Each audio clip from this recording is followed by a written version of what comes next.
Halo, selamat datang kembali di channel Info Random. Pada kesempatan ini kita akan membahas tentang soal PCK dan substansi UKM PPG Prajabatan, khusus program studi pendidikan Pancasila dan kewarganegaraan.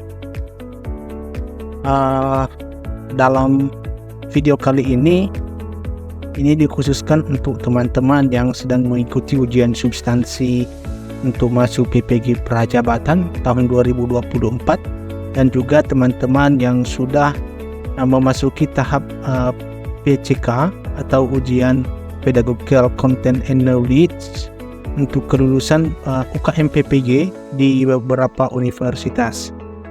Langsung saja kita lihat bentuk soal seperti apa. Ini berdasarkan pengalaman saya.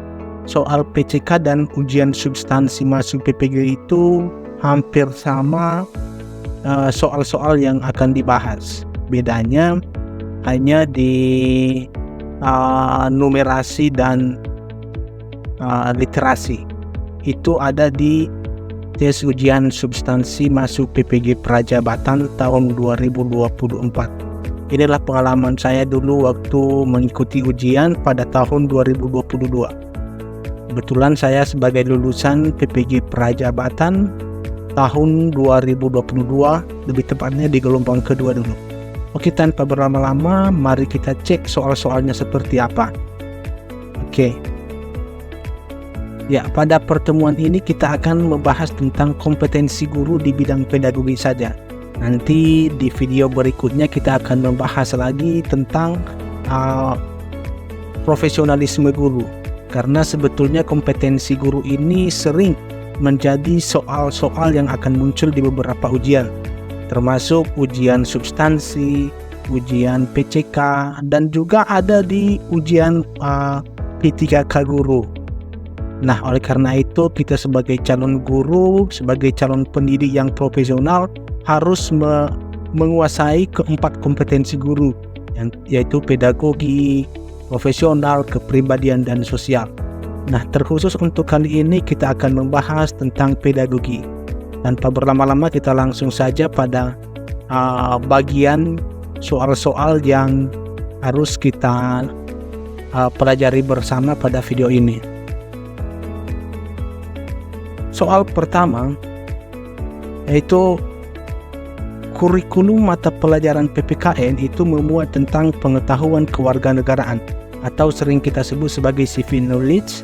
Kedua, keterampilan kewarganegaraan civic skills dan karakter kewarganegaraan atau civic disposition. Analisis hukum digunakan ketika membicarakan tentang A. Peranan partai politik dalam penyuluhan hukum di masyarakat. B. Penyelenggaraan otonomi daerah berdasarkan undang-undang. C. Pengaruh struktur sosial terhadap kesadaran hukum masyarakat.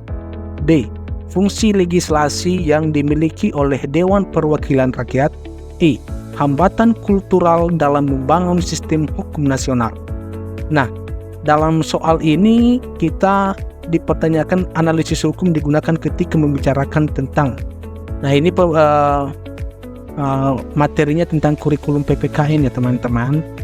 Ini langsung saja kita lihat apa jawaban yang lebih tepatnya. Nah, sebelum kita lihat dulu jawaban yang lebih tepat, silakan teman-teman jeda dulu dan tentukan pilihan saudara. Oke, langsung saja. Ya, benar sekali. Kunci jawabannya adalah B. Beginilah pembahasannya. Bahwa kurikulum mata pelajaran PPKN kajiannya memuat tentang pengetahuan kewarganegaraan atau civic knowledge, keterampilan kewarganegaraan atau civic skill, dan karakter kewarganegaraan atau civic disposition. Dalam konteks teori hukum, misalnya mata pelajaran PKN mengkaji tentang penyelenggaraan otonomi daerah berdasarkan undang-undang. Otonomi daerah itu akan dikaji dari aspek hukum, baik landasan maupun dalam praktik penyelenggaraan dari perspektif yuridis.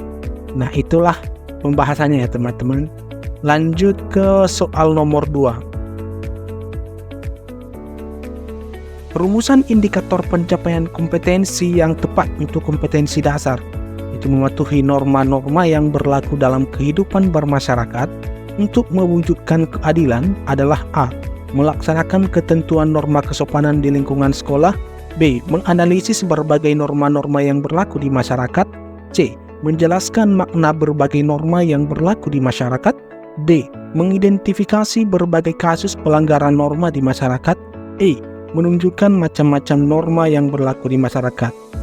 Ya, seperti biasa silakan teman-teman jeda dulu, tentukan pilihan saudara. Langsung saja kita buka kunci jawabannya beserta pembahasannya. Ya, kunci jawabannya itu A. Guru PPKN itu harus mampu mengembangkan indikator pencapaian kompetensi dari kompetensi dasar yang ada dalam kurikulum. Nah, untuk kompetensi dasar itu mematuhi norma-norma yang berlaku dalam kehidupan bermasyarakat untuk mewujudkan keadilan yang tepat, yaitu melaksanakan ketentuan norma kesopanan di lingkungan sekolah. Nah, itulah salah satunya teman-teman. Selanjutnya soal nomor 3. Ibu Mawar akan mengajar mata pelajaran PKN dan merumuskan tujuan pembelajaran. Itu siswa dapat melakukan kerjasama dalam berbagai bentuk dalam kehidupan sehari-hari di sekolah. Nah, pertanyaannya, pendekatan yang tepat untuk diterapkan oleh Ibu Mawar adalah A. Pendekatan induktif. B. Pendekatan deduktif. C. Pendekatan individual. D. Pendekatan kelompok. Dan E. Pendekatan saintifik. Saja kita lihat kunci jawabannya. Ya, kunci jawabannya adalah B. D. Yaitu pendekatan kelompok. Pembahasannya, itu sebelum menentukan model pembelajaran, guru PPKN perlu terlebih dahulu menentukan pendekatan yang akan digunakan dalam pembelajaran. Pendekatan yang paling tepat untuk tujuan pembelajaran siswa dapat melakukan kerjasama dalam berbagai bentuk dalam kehidupan sehari-hari di sekolah, yakni pendekatan kelompok. Soal nomor 4. Seorang guru PKN akan menerapkan model pembelajaran Project Citizen. Materi pembelajaran yang sesuai yaitu A. Sejarah pergerakan nasional sebelum Sumpah Pemuda. B. Menipisnya nasionalisme di kalangan generasi muda. C. Peran generasi muda dalam mencetuskan Sumpah Pemuda. D. Peran organisasi yang memunculkan gerakan Sumpah Pemuda. E. Mengidentifikasi nilai-nilai Sumpah Pemuda. Ya, langsung saja kita lihat kunci jawabannya yaitu B. Yaitu guru PPKN dalam menentukan dan memilih model pembelajaran itu harus secara cermat menganalisis indikator pencapaian kompetensi dan materi yang akan disampaikan dalam pembelajaran.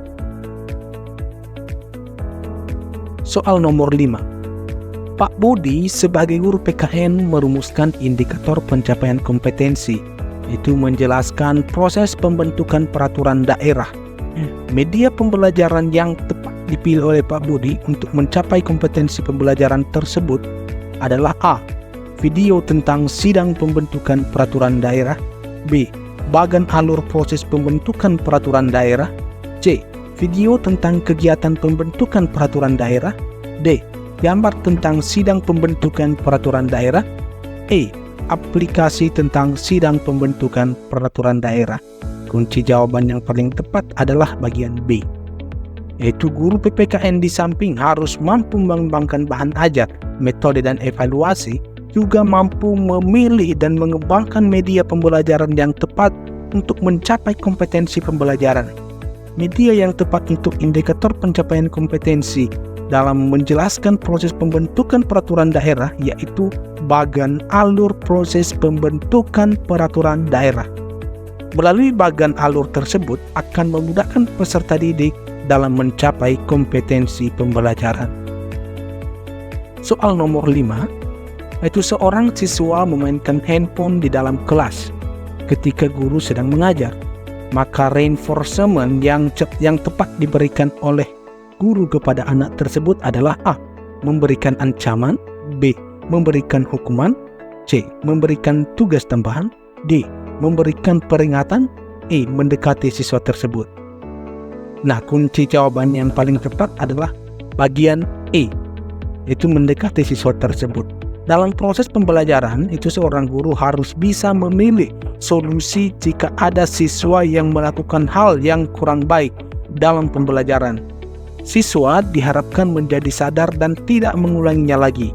Dalam hal siswa memainkan handphone, maka guru bisa mendekatinya dan bisa dari hati ke hati. Selanjutnya soal nomor 7. Itu kegiatan mengembangkan kisi-kisi penilaian dalam prosedur penilaian pembelajaran PPKN dilaksanakan setelah A. Tujuan pembelajaran diketahui, B. Teknik penilaian ditentukan, C. Penilaian telah dilaksanakan, D. Instrumen penilaian telah disusun, E. Kunci jawaban disusun. Kunci jawabannya adalah B, yaitu sesuai dengan langkah-langkah yang dilakukan oleh guru dalam menyusun perencanaan penilaian pembelajaran. Setelah teknik penilaian ditentukan, maka guru mengembangkan kisi-kisi penilaian.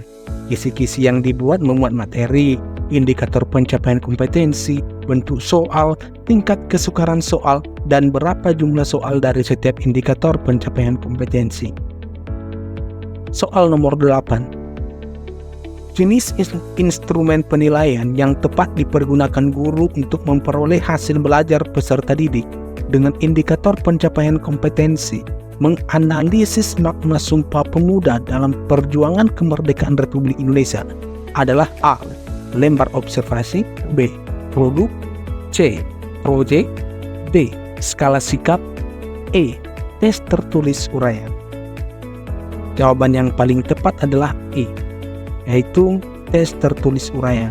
Jenis instrumen penilaian yang tepat dipergunakan guru untuk memperoleh hasil belajar peserta didik dengan indikator pencapaian kompetensi, menganalisis makna Sumpah Pemuda dalam perjuangan kemerdekaan Republik Indonesia adalah tes tertulis berupa uraian, karena guru ingin mengetahui pemikiran peserta didik terkait makna yang itu akan lebih mendalam jika menggunakan uraian.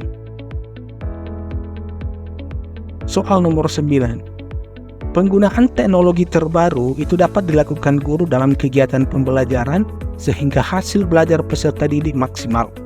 Pada tujuan pembelajaran, peserta didik dapat menganalisis dinamika peran Indonesia dalam perdamaian dunia sesuai Undang-Undang Dasar Negara Republik Indonesia tahun 45 adalah dengan cara A.